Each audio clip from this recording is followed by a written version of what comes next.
Saudara-saudara sekalian, saya tidak menyusun lagu-lagu apa yang dinyanyikan di kebaktian seperti saat ini.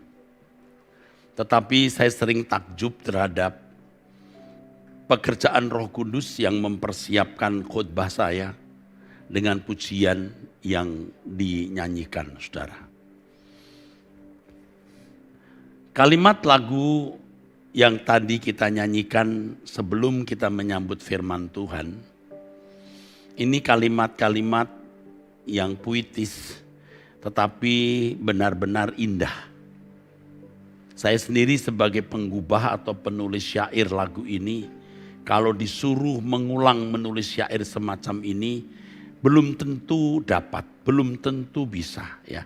Tak pernah kau tahu denyut akhir langkahmu, desah terhenti di tepi peraduan. Artinya napas berhenti di tepi peraduan itu ketika seseorang mengembuskan nafas terakhir di peraduan ya, di pembaringan. Kuntum bunga tak lagi menyapa embun pagi, artinya tidak ada lagi hari yang baru. Fajar mentari seakan tak pasti. Ya. Lalu kerlingmu tak mampu beri isyarat bisu. Ini maksudnya adalah ketika seorang di ujung maut, dari pengalaman yang saya pernah melihat, orang-orang yang sudah di ujung maut tidak bisa berbicara, kadang-kadang lidahnya tertarik atau mulutnya diisi selang untuk bantuan pernapasan. Dia hanya bisa mengerling ya. Kerlingmu tak mampu ya, beri isyarat bisu. Dia mau memberikan isyarat bisu tapi dia tidak bisa menyampaikan apa yang ada di dalam pikirannya. Ia tidak mampu berbicara. Kosong tatapan, tanda kering harapan. Tatapannya kosong, saudara. Ya, ini berarti tidak memiliki harapan. Tamat pentas hidupmu, segalanya terasa pilu. Sepi sendiri di lorong kekalmu. Saudaraku sekalian, saya mengajak saudara untuk merenungkan saat-saat seperti ini. Tentu tidak berharap kita mengalami keadaan seperti ini. Tetapi ada saat di mana kita perlu dan bisa dikatakan harus. Ketika kita terbujur kaku, saudara. Lalu roh melayang keluar dari raga. Dan itu pasti kita alami. Bukan sesuatu yang tidak pernah kita alami. Itu pasti kita alami. Dan kita perlu merenungkan, membayangkan hal itu terjadi di dalam hidup kita. Ironisnya banyak orang tidak mau memikirkan hal-hal seperti itu. Bahkan ada orang-orang yang takut datang ke rumah sakit, melihat orang sakit, takut datang ke rumah duka, takut melihat orang meninggal dunia, apalagi ikut melayat atau ikut dalam pemakaman di kuburan. Dan ini fakta, ada orang-orang yang takut. Padahal fakta ini akan pasti kita alami, saudara. Kita perlu merenungkan, kita perlu menghayati, kita bisa membayangkan keadaan semacam ini terjadi atau berlangsung dalam hidup kita. Karena saya sering melatih diri merenungkan hal tersebut, saudara. Hal ini sangat membantu saya untuk melihat realitas hidup secara jujur. Realitas hidup secara terbuka. Realitas hidup yang telanjang, tidak ditutup-tutupi. Tidak dikosmetiki, saudaraku. Here's life, inilah hidup. Dan kiranya Tuhan menolong kita untuk bisa selalu mendengar peringatan-peringatan seperti ini. Kiranya mimbar kita boleh menjadi corong Tuhan, terompet Tuhan untuk menyampaikan hal-hal tersebut, karena hal-hal ini sangat penting dan berguna bagi saudara dan saya. Bagi saya yang menyampaikan dan saudara yang mendengar. Jangan sampai realitas itu terjadi atau berlangsung dalam hidup saudara. Saudara seperti burung yang terkena jerat. Dan saudara tidak siap menghadapi realitas tersebut. Renungkan hal ini, hayati hal ini. Bayangkan saudara yang ada dalam keadaan tersebut. Karena hal itu pasti terjadi di dalam hidup saudara dan saya. Tuhan pasti berkenan. Tuhan pasti berkenan terhadap apa yang saya kemukakan ini. Karena hal ini akan membuat kita waspada di dalam menapaki hari dan menjalani hidup saudaraku.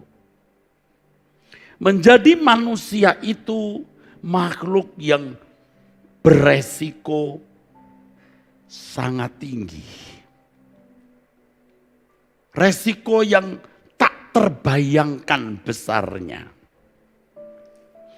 Manusia pertama hanya memilih satu dari dua kemungkinan, mati atau hidup. Coba renungkan. Manusia pertama hanya diberi dua opsi dan harus memilih salah satu. Mati atau hidup. Manusia beresiko tinggi. Banyak orang tidak mengerti hal ini. Tidak memiliki pengertian yang benar mengenai hidup. Jujurnya harus dikatakan bodoh. Manusia itu makhluk yang beresiko dengan resiko yang sangat tinggi. Manusia pertama harus memilih dua opsi dan dia harus memilih salah satu. Mati atau hidup. Itu sama dengan terpisah dari Allah atau bersama Allah. Neraka atau surga, saudaraku. Ingat ini. Kuasa kegelapan akan mengaburkan hal ini. Seakan-akan ada opsi lain. Dan itu jahat sekali, saudaraku. Dan hari ini banyak manusia yang hidup tanpa kepastian. Tanpa kepastian. Lagu-lagu yang tadi dinyanyikan itu, ya, secara beat tidak menendang. Karena pakai irama bosas. Apa yang kau cari tadi apa? Kalimatnya gimana? Itu lagu karangan saya sudah lama sekali. Saya sendiri kalau nyanyi belum tentu ingat. Gimana? Apa yang sedang kau cari? Segalanya tiada pasti. Harta dunia, kedudukan, itu pun bukan jaminan.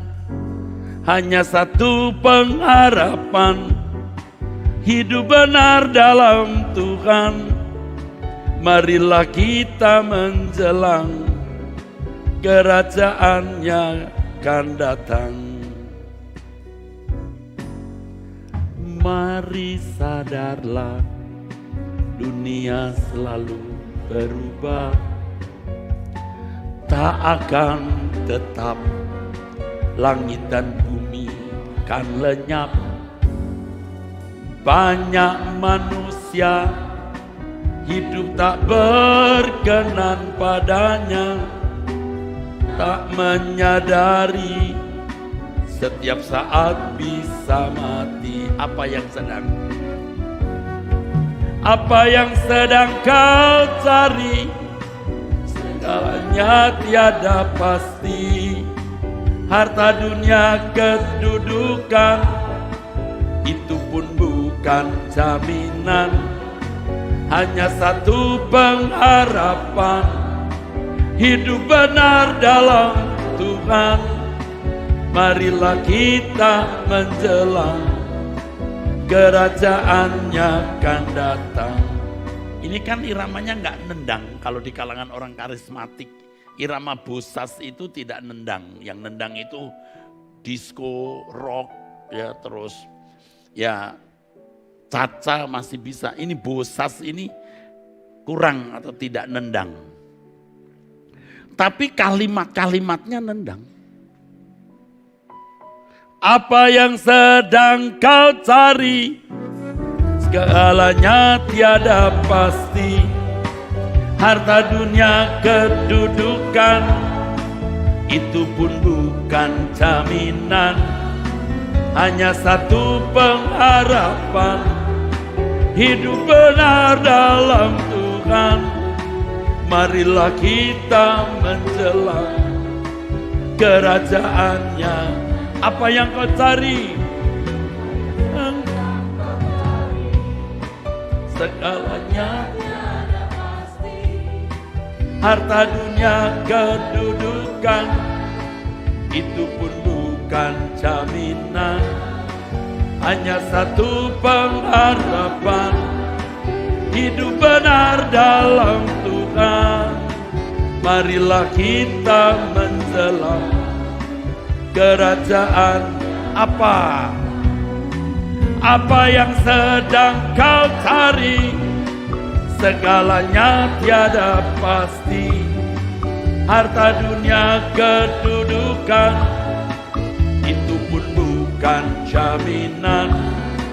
Hanya satu pengharapan, hidup benar dalam Tuhan.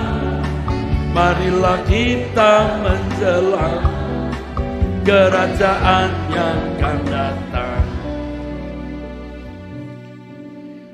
Ironisnya saudara, manusia memandang harta, dunia, kedudukan itu sesuatu yang pasti. Tapi kita menyuarakan yang bertentangan dunia, bertentangan dengan prinsip dunia. Harta, dunia, kedudukan itu bukan jaminan. Tapi justru kita melihat manusia memandang itu sesuatu yang pasti dan bisa menjadi jaminan. Ironis saudaraku. Padahal manusia harus melihat satu dari dua kemungkinan. Hidup atau mati, mati atau hidup. Tuhan atau setan. Hidup dalam persekutuan dengan Tuhan atau terpisah dari Tuhan. Neraka atau surga, surga atau neraka. Tapi dibuat kabur oleh kuasa kegelapan. Sehingga sesuatu yang tidak pasti dianggap pasti. Sesuatu yang bukan jaminan dianggapnya sebagai jaminan, saudara. Biasanya dan bisa dipastikan orang-orang seperti ini tidak menyadari betapa besar resiko kehidupan. Sebagian besar manusia, hampir, kalau saya gunakan kata hampir artinya sedikit yang tidak. Hampir semua manusia tidak memiliki kepastian yang benar. Tetapi kepastian yang palsu, jaminan yang palsu, saudaraku.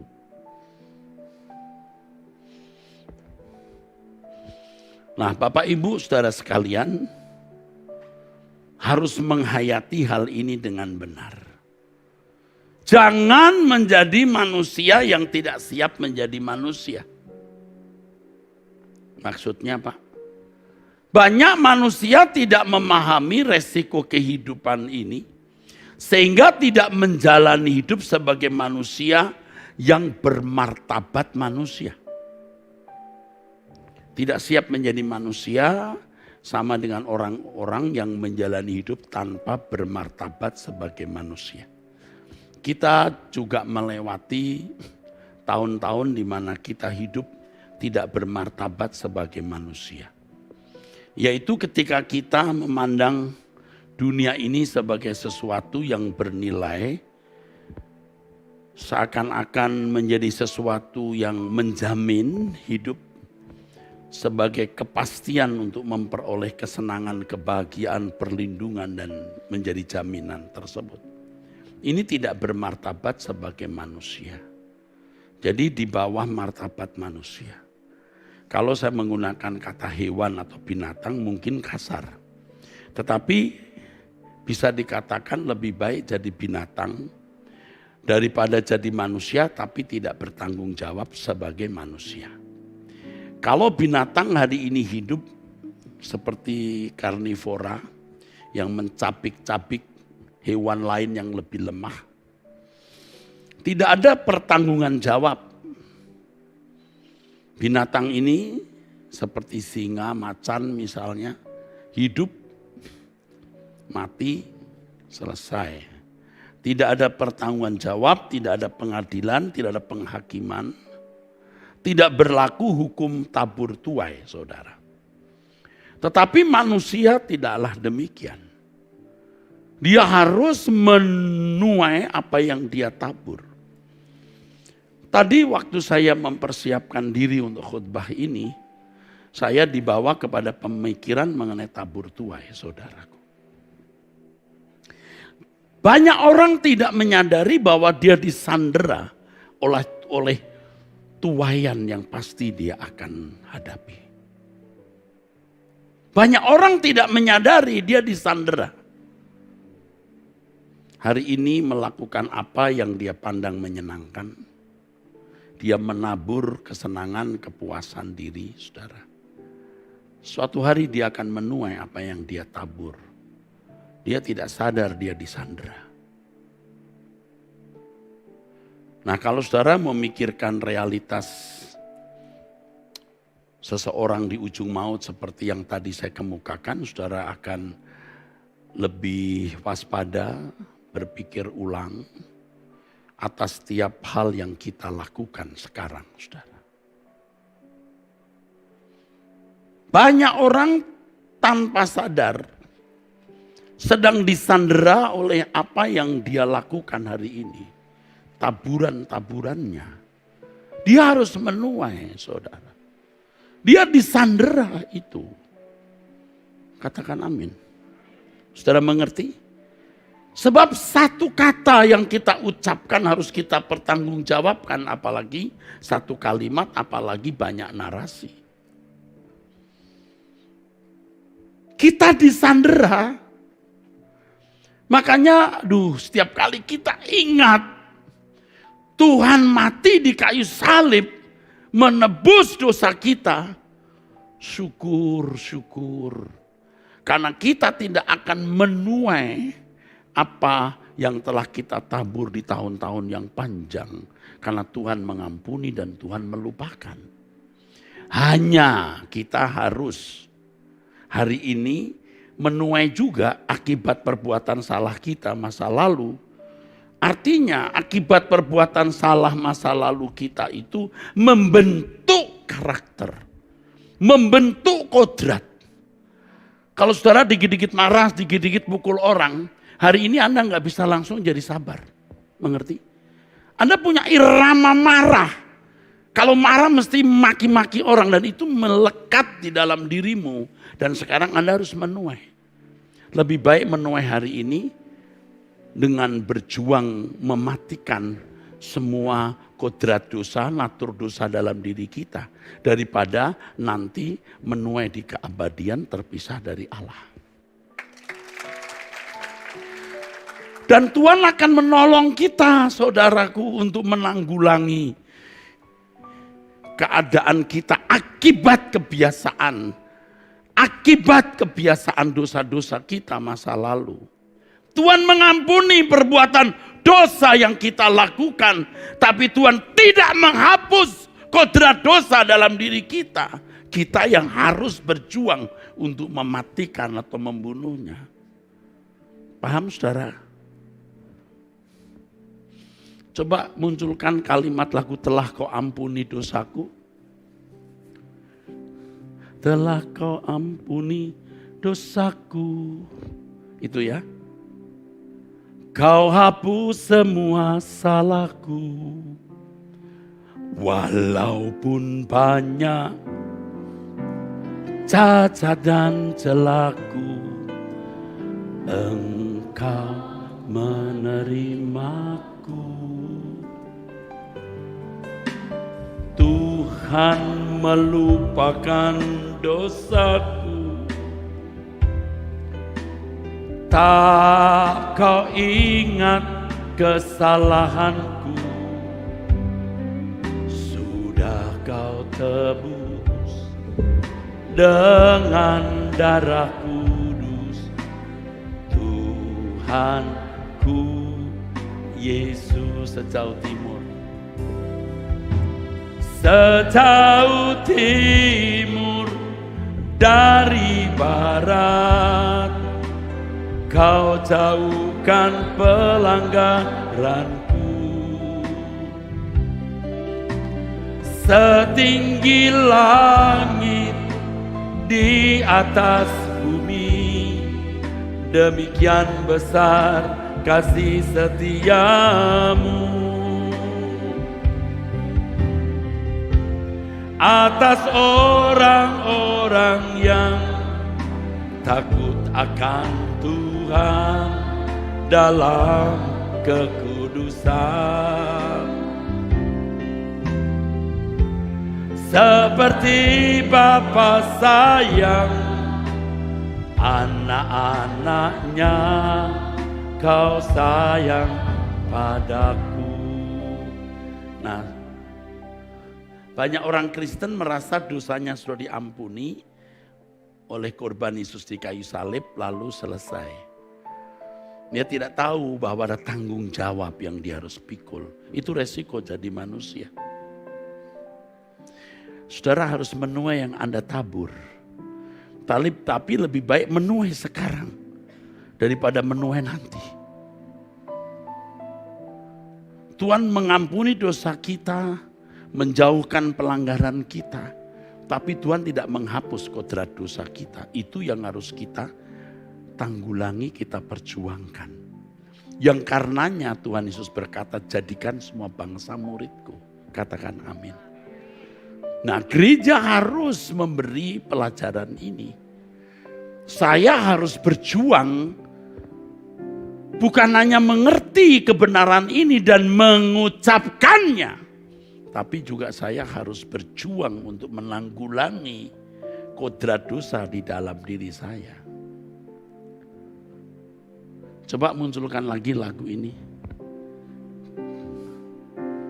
Telah Kau ampuni dosaku, Kau hapus semua salahku,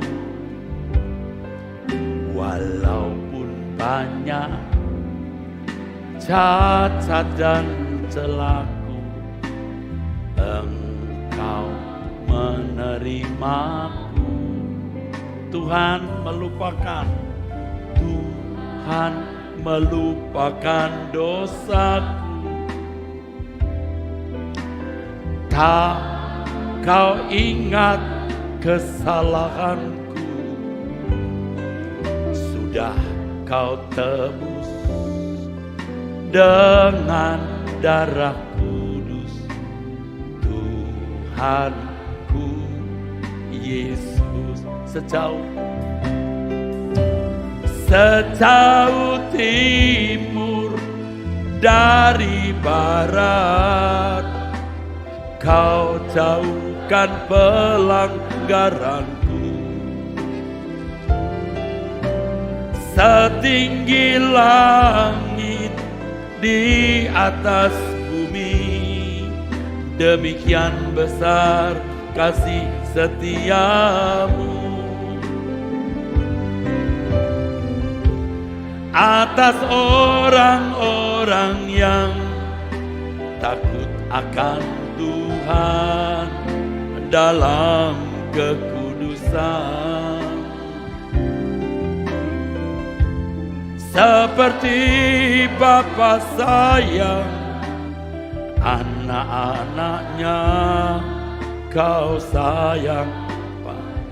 Sejauh timur, saudara nyanyikan. Sejauh timur, kita muliakan Tuhan.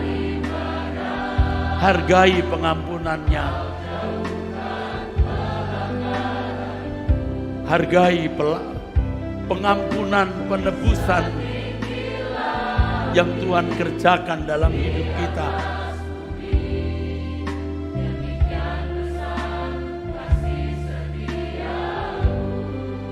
Atas orang-orang yang takut.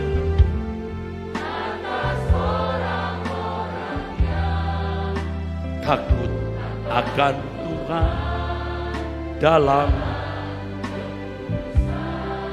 seperti Bapa sayang, seperti Bapa sayang anak-anaknya, Kau sayang padaku. Lagu ini ya, di akhir-akhir ada kalimat atas orang-orang yang takut akan Engkau.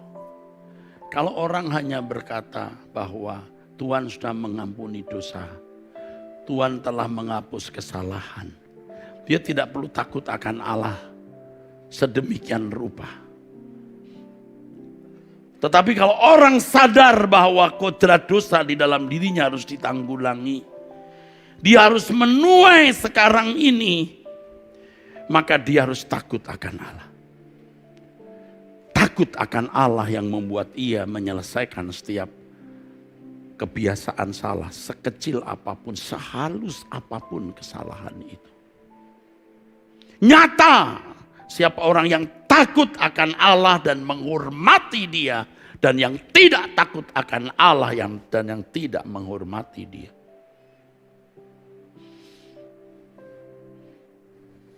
Dan banyak di antara saudara yang tidak sadar,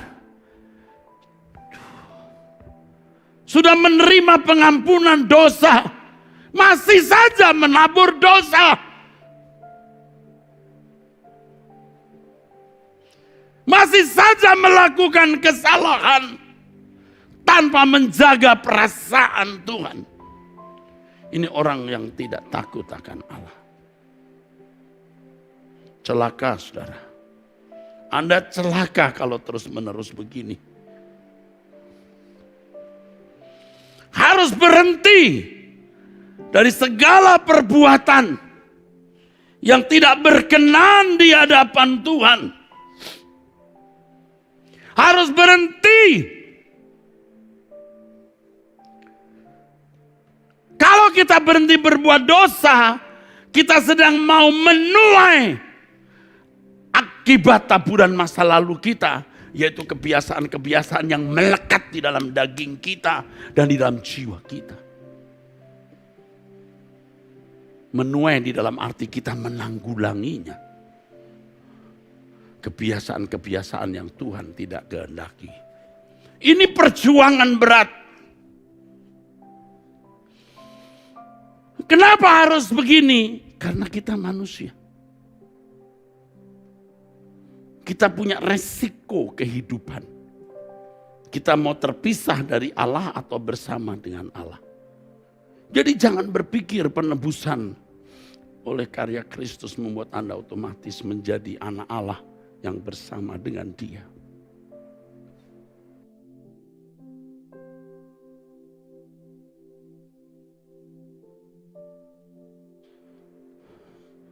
Iblis telah menyesatkan banyak orang.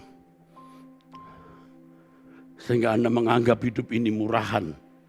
Dan kalau sudah menganggap hidup ini murahan, Anda juga menganggap Allah murahan. Dan Anda tidak menghormati Tuhan secara patut.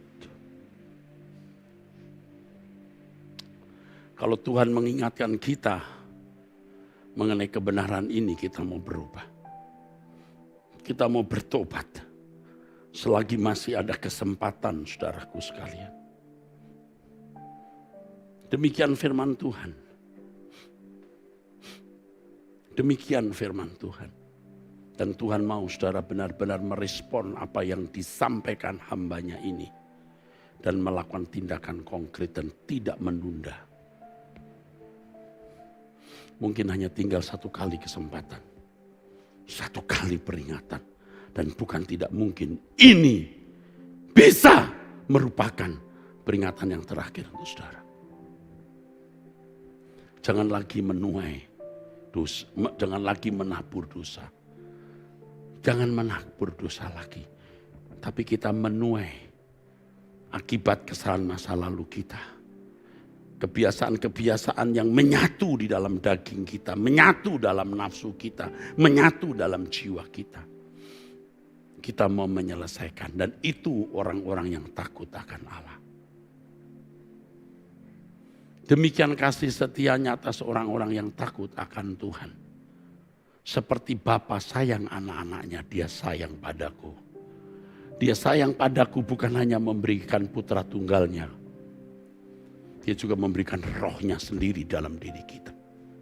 Roh Kudus yang menjadikan tubuh kita baitnya. Supaya kita digarap Tuhan. Supaya kita digarap Tuhan.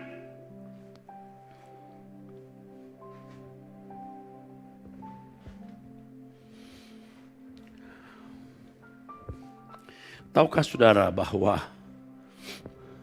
kehidupan orang Kristen itu, kehidupan umat pilihan itu seperti kehidupan Adam dan Hawa.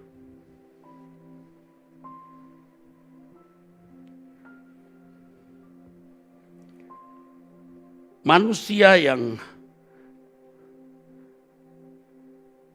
menjadi keturunan Adam dan Hawa, tentu semua manusia yang bukan umat pilihan, itu hanya memiliki opsi berbuat baik atau jahat. Mereka belum masuk dalam rencana dikembalikan ke rancangan Allah semula. Tuhan memberi hukum dan mereka harus memilih. Mengikuti hukum Tuhan itu menjadi manusia yang baik. Yang mengasihi sama seperti diri sendiri. Atau tidak. Karena mereka semua ada di bawah hukum dosa. Hukum dosa. Kemelesetan. Mereka tidak bisa hidup tepat seperti yang Allah kehendaki. Dan mereka tidak dituntut untuk itu. Tetapi bagi orang percaya, dibawa lagi ke suasana pilihan Adam dan Hawa. Manusia yang dikembalikan ke rancangan Allah semula.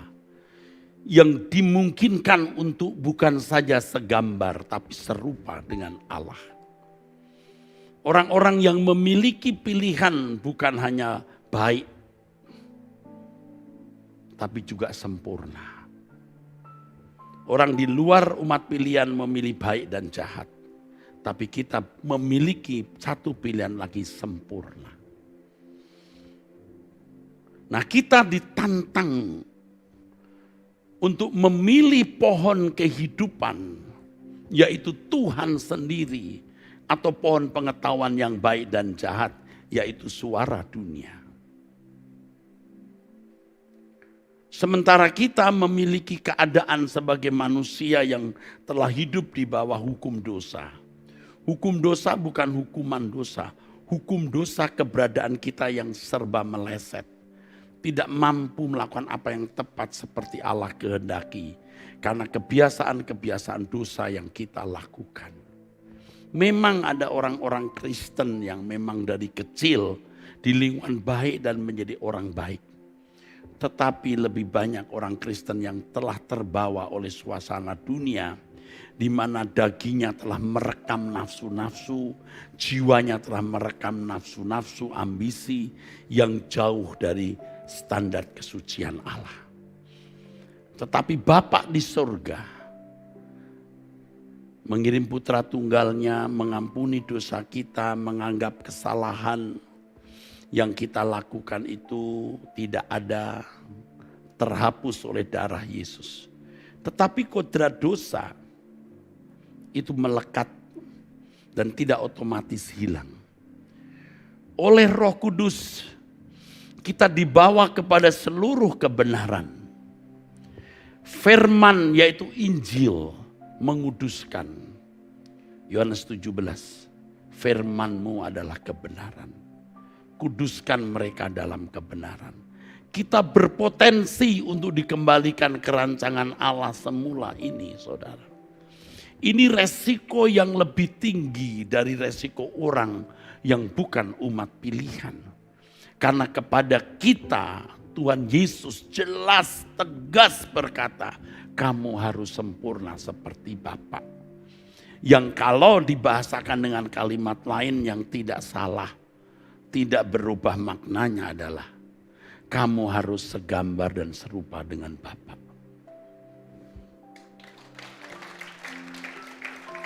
Dan kita harus memilih kehidupan atau kematian.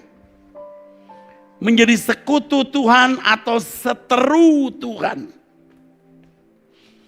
Tanggung jawab yang pernah dipikul Adam dan Hawa memilih hidup atau mati. Sekarang teraplikasi dalam hidup kita. Makanya tadi saya katakan kita tidak bisa hidup wajar.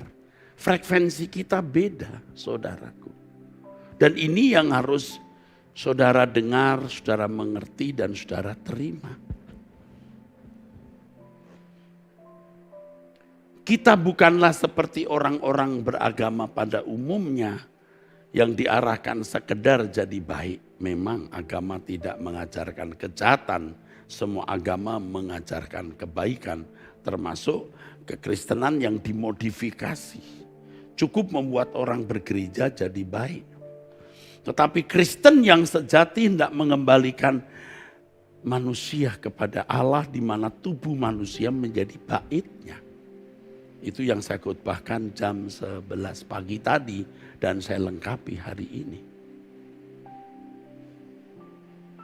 Luar biasa. Tubuh kita menjadi bait Roh Kudus. Kita bisa hidup dalam persekutuan dengan Bapa. Manunggaling kawula Gusti, menyatu dengan Allah. Itu sebuah keniscayaan di dalam kekristenan. Tetapi kita tidak bisa manunggal, tidak bisa menyatu dengan Allah kalau kita masih memakai kodrat dosa. Ini tanggung jawab yang besar.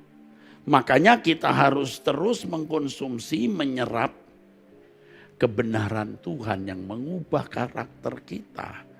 Mengubah kodrat kita sehingga kita mengenakan kodrat ilahi dan kita bisa bersekutu dengan Bapa. Kita harus menyediakan tubuh kita sebagai bait Allah di mana kita memiliki ruang Maha Kudus, Bapa ada di dalamnya. Ini sebuah keniscayaan, ini bisa terjadi. Dan ini harus menjadi fokus kita. Perjuangan yang kita lakukan dalam hidup ini haruslah perjuangan yang terfokus pada hal ini. Yang kalau kita melakukannya dengan sungguh-sungguh, saudara bisa melihat perbedaan antara hidup saudara dengan orang lain. Dan bisa juga orang lain akan melihat saudara memiliki keadaan yang aneh, asing, berbeda dengan orang lain. Tidak apa-apa saudaraku. Memang kita harus berbeda saudaraku. Kita memiliki frekuensi yang berbeda. Sebenarnya manusia itu diselamatkan supaya jadi manusia. Manusia yang semi hewan, yang tidak bermartabat manusia, menjadi manusia yang dimartabatkan. Dan martabat manusia yang benar itu adalah manusia Allah, man of God. Manusia yang berkodrat ilahi. Saudara paham? Saudara mengerti? Saya sendiri makin tidak terlalu merasa atau mengagungkan kependetaan saya atau jabatan saya dalam dunia kerohanian ini. Sebab ini tidak ada nilainya di mata Allah. Yang bernilai adalah ketika aku menanggalkan manusia lama dan terus-menerus mengenakan manusia baru yang dibaharui dalam roh dan pikiran saya, memasuki kekudusan yang sesungguhnya seperti di Efesus pasal 4 atau dalam Ibrani pasal yang ke-12, mengambil bagian dalam kekudusan Allah. Itu sukses yang benar dalam hidup ini. Nah, banyak orang tidak percaya bahwa ada kehidupan di balik kehidupan sekarang yang lebih bernilai. Yang perbandingannya, saya katakan di doa pagi, bukan 1000 banding 1, bukan 1 juta banding 1, bukan 1 miliar banding 1, bukan 1 triliun dibanding 1, tapi tak terhingga dibanding 0. Karena semua akan lenyap. Beri kemuliaan. Maka yang 0 ini harus menjadi sarana kita untuk memiliki kehidupan kekal. Kalau tidak lenyap seperti Uhab.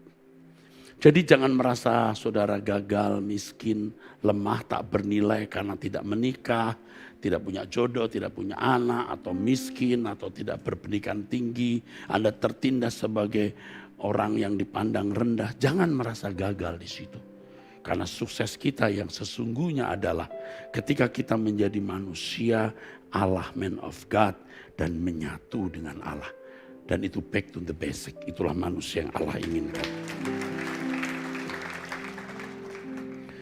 Kalau saudara mengalami perjuangan, saudara bisa merasa seperti kupu-kupu yang dibungkus kepompong, yang mau keluar dari kepompong itu untuk menjadi kupu-kupu.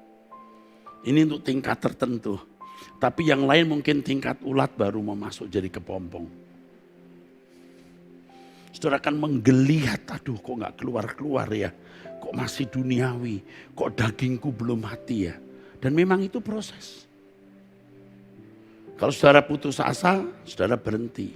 Maka di Ibrani pasal 12 firman Tuhan mengatakan, jangan putus asa. Dalam pergumulan kamu melawan dosa, kamu belum sampai mencucurkan darah. Jangan berkata, ya aku manusia yang penuh kelemahan dan kekurangan, ya begini saja. Anda konyol. Lebih baik tidak pernah jadi manusia. Maka pada banyak kesempatan saya mengajak saudara berdoa setiap pagi. Doa puasa, dan minggu ini kita doa puasa dari hari Senin tanggal 25 sampai Jumat tanggal 29. Pasti ada beberapa saudara yang punya kesibukan, bertemu pejabat, harus makan bersama. Nah, Anda tidak bisa menghindar ya, saudara harus ya makan, ya tidak usah puasa dulu ya. Tapi kalau bisa ayo kita puasa ya. Kita bersihkan badan kita dari nafsu kuliner, saudara, kita boleh minum air putih saja dan makan sebelum setelah matahari terbenam. Tapi saudara kalau kuatnya jam 4 ya boleh, jam 5 ya boleh gitu ya. Pak saya kuat sampai jam 3 ya gak apa-apa ya. Asal jangan jam 7 pagi sudah makan. Karena kuatnya sampai jam 7 pagi, bukan begitu ya. Nanti badan kita juga bersih saudara 24 jam. Bahkan kalau kita doa jam 6 kita gak sempat makan, itu kita bisa 28 jam, 26 jam. Nanti tubuh kita ringan, kita sehat ya. Sekali lagi bagi yang punya kesibukan ya enggak perlu. Tapi yang bisa ayo kita puasa. Ya, kita mulai tidak makan sore malam ini sampai besok matahari terbenam baru kita makan, saudaraku. Tema kita adalah perubahan, terutama kita mau menguduskan diri, saudara, supaya tubuh kita menjadi bait Roh Kudus dan kita layak hidup dalam persekutuan dengan Bapa di surga. Beri kemuliaan buat Tuhan. Besok jam 6 sore saya sudah ada di sini. Saya sudah memimpin doa. Ya, saudara hadirlah besok. di sini, percaya ini ciri gereja yang benar, gereja yang berdoa. Kalau mujizat bisa terjadi sesaat, kita juga percaya mujizat. Tapi kalau doa tidak bisa sesaat. Orang tidak bisa pura-pura rohani, tapi kalau orang tidak bisa pura-pura rohani. Namun kalau orang berdoa, jelas membuktikan dia rohani. Orang tidak bisa menyembunyikan kesungguhannya atau kepura-puraan. Kalau setiap pagi kita berdoa jam 5, tidak pernah meleset. Ini sudah hampir 1,5 tahun. Kalau nanti bulan Januari, awal Februari 2 tahun. Tidak pernah meleset. Kalau pura-pura mau suci, mau pura-pura tutupi dosa, tidak mungkin. Kita bukan mau berbuat begitu. Kita memang mau meninggalkan dosa. Kita mau menyatu dengan Allah. Dan tidak ada motif lain dalam hidup dan pelayanan kami. Mengantar saudara menjadi anak-anak Allah yang layak masuk menjadi anggota keluarga kerajaan surga.